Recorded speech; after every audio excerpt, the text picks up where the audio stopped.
भारत से दुश्मनी कर कंगाल हो चुके पाकिस्तान की स्थिति बद से बदतर हो रही है। पाकिस्तान में सुप्रीम कोर्ट के एक फैसले का जनता हिंसक विरोध कर रही है। पड़ोसी मुल्क में न्यायपालिका के खिलाफ कट्टरपंथियों ने मोर्चा खोल रखा है। फरवरी में दिए गए फैसले के बाद से ही विरोध प्रदर्शन हो रहे हैं। सोमवार को इस्लामाबाद में नाटकीय घटनाक्रम के दौरान कई प्रदर्शनकारियों के कुछ ऐसा कर दिया कि आप भी चौंक जाएंगे। रिपोर्ट के मुताबिक पुलिस ने लाठीचार्ज और आंसू गैस के गोले दागे, लोगों को भगाया भी। आखिर ऐसा क्या हुआ और क्या पाकिस्तान के भी होने वाले हैं बांग्लादेश जैसे हालात?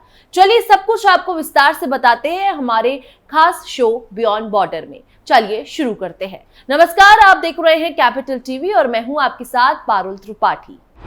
पाकिस्तान के सुप्रीम कोर्ट में घुसे कट्टरपंथी, चीफ जस्टिस के सिर पर रखा 1 करोड़ का इनाम, शहबाज सरकार की नींद हराम, पाकिस्तान में ईशुनिंदा पर बवाल। आलमी मजलिस तहफ़्फ़ुज़-ए-नबूवत द्वारा आयोजित इस विरोध प्रदर्शन में मांग की गई कि अदालत मुबारक सानी मामले में अपने फैसले को पलट दे। फरवरी से फैसले में 3 बार बदलाव हो चुका है।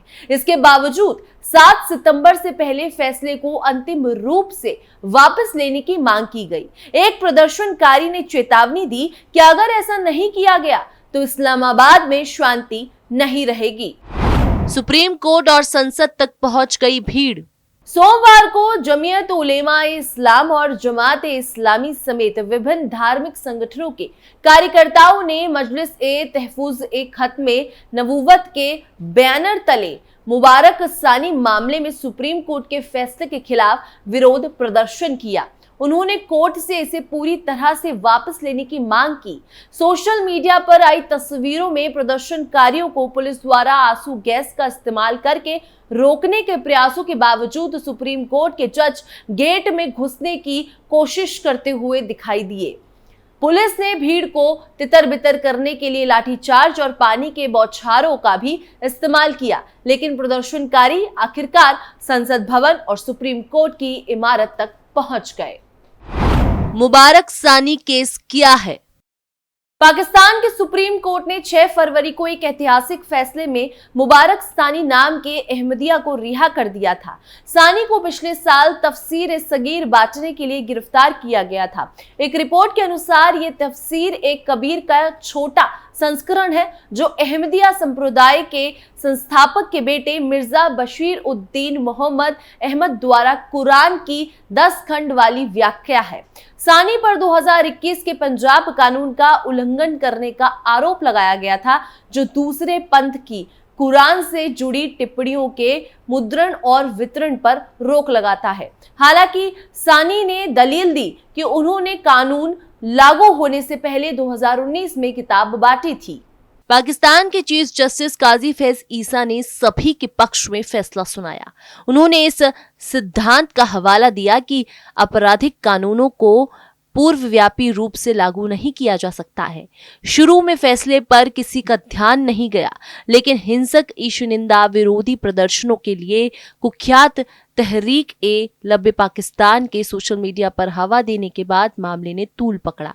कट्टरपंथी सुन्नी समूह ने नाराजगी जताते हुए चीफ जस्टिस पर अहमदिया का पक्ष लेने का आरोप लगाया। 23 फरवरी को हजारों पाकिस्तानियों ने मुख्य न्यायाधीश ईसा के खिलाफ विरोध प्रदर्शन किया, क्योंकि उन्हें लगा कि यह ईशुनिंदा से संबंधित है। सुप्रीम कोर्ट ने जस्टिस ईसा के फैसले का बचाव करते हुए एक बयान जारी किया, जिसमें साफ किया कि ये पाकिस्तान के इस्लामी संविधान का उल्लंघन नहीं करता है। बढ़ते विवाद के बीच पंजाब सरकार ने एक समीक्षा याचिका दायर की। कई धार्मिक दलों ने भी याचिकाएं दायर की, लेकिन अदालत ने संवैधानिक और इस्लामी कानून के तर्कों पर ध्यान केंद्रित करते हुए उनके अधिकार को सुनवाई तक सीमित कर दिया। इसके बाद एक दुर्लभ कदम उठाया गया। 24 जुलाई को चीफ जस्टिस ईसा सहित 3 जजों की पीठ ने फैसले की फिर से जांच की। जजों ने साफ किया कि उनका निर्णय केवल पूर्वव्यापी प्रभाव के मुद्दे पर आधारित था और उन्होंने फिर से पुष्टि की कि अहमदिया अभी भी मुस्लिम के रूप में पहचान नहीं कर सकते हैं या अपने पूजा स्थलों के बाहर अपने विश्वासों का प्रचार नहीं कर सकते हैं। इस फैसले से सुन्नी चरमपंथी नहीं माने। अब पंजाब सरकार ने एक बार फिर कोर्ट के निष्कर्षों को चुनौती देते हुए याचिका दायर की है। इसमें दलील रखी गई है कि ये गलत धारणाओं पर आधारित है। कोर्ट 22 अगस्त को याचिका पर तत्काल सुनवाई करने वाला है। पंजाब सरकार ने अदालत से की अपील। इस मामले में पाकिस्तान की पंजाब सरकार ने सुप्रीम कोर्ट से 24 जुलाई को सुनाए गए फैसले से कुछ अंशों को हटाने की मांग की है। सुप्रीम कोर्ट इस मामले पर 22 अगस्त को सुनवाई करेगा। इस सुनवाई में सुप्रीम कोर्ट के चीफ जस्टिस काजी फैज ईसा, जस्टिस इरफान शहादत खान और जस्टिस नईम अख्तर अफगान रहेंगे। इस बीच पाकिस्तानी कट्टरपंथी संगठन तहरीर-ए-लबैक पाकिस्तान के नेता अमीर पीर जहीर उल हसन शाह पर पाकिस्तान के चीफ जस्टिस काजी फैज ईसा को धमकी देने के आरोप में मामला दर्ज किया गया है। पाकिस्तानी अखबार पाक ऑब्जर्वर के मुताबिक टीएलपी के नेता ने फैज ईसा को मारने का फतवा जारी किया था। एफआरआई के मुताबिक उन्होंने प्रेस क्लब के बाहर विरोध प्रदर्शन के दौरान न्यायपालिका के खिलाफ नफरत फैलाई और पाकिस्तान के चीफ जस्टिस फैज ईसा की हत्या करने वाले शख्स को 1 करोड़ का इनाम देने का ऐलान किया। पुलिस ने 1500 टीएलपी कार्यकर्ताओं पर भी मुकदमा दर्ज किया है। इसी के साथ आपको बता दें कि पाकिस्तान में ईश्वर निंदा पर की पोस्ट कोर्ट ने दे दी मौत की सजा। क्या है पाकिस्तान ईश्वर निंदा कानून? दरअसल पाकिस्तान में एक ईसाई व्यक्ति को सोशल मीडिया पर पोस्ट करना महंगा पड़ गया है। उसे कोर्ट ने मौत की सजा सुनाई है। दरअसल एक शख्स ने सोशल मीडिया पर ईशा निंदी संबंधी पोस्ट की थी। आरोप है कि इस पोस्ट की वजह से पिछले साल भीड़ भड़क उठी थी। भीड़ ने 24 चर्च और ईसाइयों के 80 से अधिक घरों को जला दिया था। मामला शांत करने के लिए पुलिस ने बाद में 200 से अधिक मुसलमानों को पकड़ा था। इनमें से 188 लोगों को अदालत ने आरोप मुक्त कर दिया है या जमानत पर रिहा कर दिया है। आतंकवाद रोधी मामलों के विशेष जज जैनुल्लाह खान ने एहसान रजा मसीह को मौत की सजा सुनाई और 10 लाख पाकिस्तानी रुपए का जुर्माना लगाया। कोर्ट ने आतंकवाद रोधी अधिनियम और इलेक्ट्रॉनिक अपराध निषेध अधिनियम की कई धाराओं के तहत कुल 22 साल कारावास की भी सजा सुनाई। इस मामले को लेकर ऑल माइनॉरिटी अलायंस के अध्यक्ष अकलम भट्टी ने कहा कि 1 साल बीत जाने के बावजूद ईसाइयों के घरों और प्रार्थना स्थलों को आग के हवाले करने वाले एक भी मुस्लिम को सजा नहीं हुई है। भट्टी ने इस पर अफसोस जताया। उन्होंने कहा कि 12 मुस्लिमों का केस चल रहा है, बाकी सभी आरोप मुक्त हो चुके हैं। पाकिस्तान सरकार ने कहा था कि चर्चों और घरों को जलाने में शामिल एक भी संदिग्ध को बख्शा नहीं जाएगा। क्या है ईश्वर निंदा? दोषी पाए जाने पर मिलती है मौत की सजा।